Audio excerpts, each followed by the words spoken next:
احنا نعرفوا اللي المرأة التونسية تعمل عولتها من الكسكسي، من البسيسة، من كل شيء. اليوم احنا باش نعملوا كيفية، باش نتعرفوا على كيفية تحضير النواصر والحلالم. باش ناخدوا رطل سميد، عليهم 100 جرام فرينة، عليهم 5 مغارف زيت زيتونة، عليهم مغرفة كبيرة متاع ماكلة ملح. هذوما باش نزيدوهم حكاية 300 جرام 300 مليلتر ماء، باش نصبوا بشوي، باش نهزوها، باش نعجنوها في العجانة ونبدو نصبوا بشوية بشوية. احنا لهنا يلزمنا طرف الماء نصبوه بشوية بشوية، خاطر ما نعرفوش لهنا السميد يشرب ولا ما يشربش. ملاحظة اخرى، يلزم العجينة تبقى يابسة شوية، مش كيما الخبز ولا كيما حاجة اخرى، باش ما تسيبش الماء متاعها. نكملوا نلحو نعجنوا العجينة متاع النواصر والقشطة. هذه العجينة حضرت طرية، معناها باهية، يلزمها تكون يابسة شوية كيما تحدثنا، باش طوعنا الخدمة وما تعرقش على بعضها. نخلوها ترتاح بوندون حكاية نصف ساعة، نغطوها.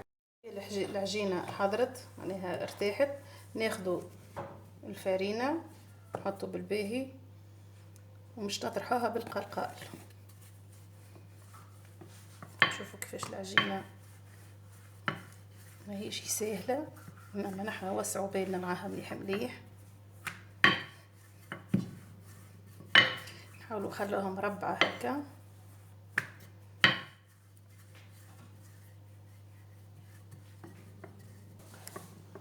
نحاولوا نقصوها العجينة هكا ونحطوا بيناتهم الفرينة هكا مليح مليح.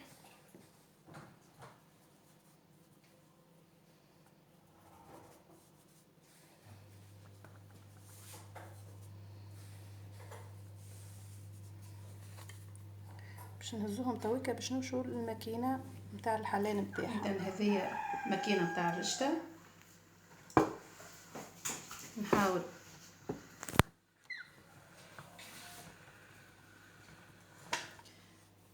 باش نحطهم الاوراق كيف هكا. ديما نحط الفرينة، في نفس الوقت نضرب شوية باش ما تعرقش الكعبة متاع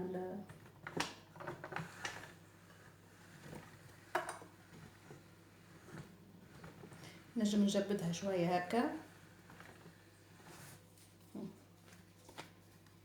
نحط فوق بعضه. ما ننساش ديما نذكر بالفرينة.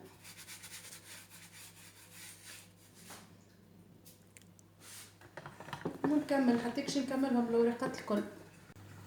هما اذا نقصوهم، قصيناهم بالطول توكا باش نقصوا بالعرض. بالنسبه للقصان لهنا نجموا نتوما واش تحبوا، يحب يكبر من هكا يا اصغر من هكا، وفي نفس الوقت نزربوا شويه باش ما تعرقش على بعضها الطبقات وهكاك تلصق وتجينا خشينه. نكملوهم الاخرين زاد الكعب الاخرين كيف هكا لين نتحصلوا على، وهذه تبقى لنا عولتنا نحنا نعرفوا بالطبيعه. بعد ما نكملوا ناخذوا نعملهم كيف هكا، نحاولوا ان نوزعوهم، ان نسيبوهم من بعضهم، ما نخافوش، بشويه بشويه. الفرينه ديك باش تساعدهم على انهم ما يلصقوش في بعضهم هكا. نختاروا نهاير يكونوا سخون، تكون الشمس معناها حاره بالباهي. نحطوهم تويكا في حاجه كيف هكا باش تنفض منهم نوعا ما الفرينه، وننشروا ملح في الشمس ونوزعوهم عليها، بالطبيعه يشيحوا يربوا العظام نتاعهم في ظرف ساعتين الأولى، ونخرجوهم نهايرين 3 ونخملوهم. هي مالحه بالطبيعه ما خافوش منها، تبقى تصبر. نفس العجينه باش نعملوا الرشته والحلالب. نعملوا كيف هكا، نحلوها بالقلقال ونقصوها كيف هكا صغيرات كيف هكا، باش نهزوهم هذوما للماكينه بتاعنا بالطبيعه باش نخدموا بهم. المستويات نتاع العجينه الكل نحاولوا نمدوهم بالماكينه، يلزم ديما موجود عندنا الفرينه ما بيناتهم هكا، ما ننسوش، خاطر الفرينه هي اللي باش تخليهم معناها ثم الوحده ما بيناتهم مش ما يلصقوش. الناس ثم شكون يعمل النشا زاده.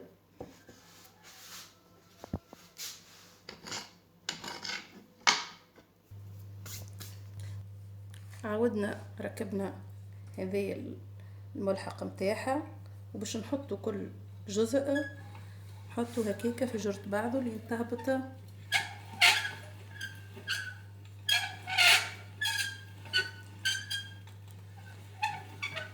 نحبوا احنا حسب الاختيار بتاعنا، يا اما خشينه يا اما يعني عريضه ولا غويده كيف هكا، وبهكاكا تحصلنا على الحلال بتاعنا ولا الرشته.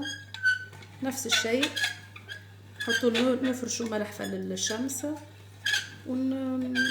وننشرها بالطبيعه. من بعد الفرينه ديك راهي باش تهبط، ماهيش باش تبقى لاصقه.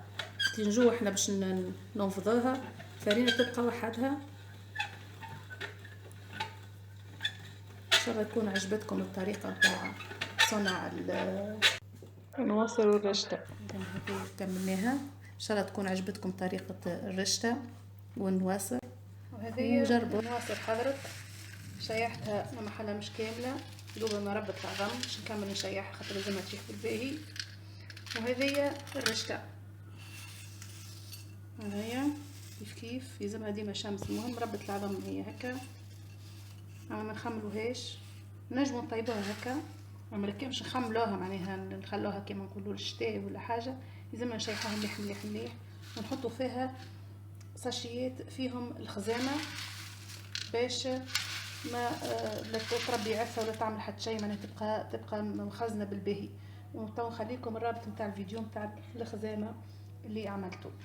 الى بين بسلامه، ان شاء الله يكون عجبتكم الفيديو، ومتى بيا تشتركوا في قناتي. بسلامه.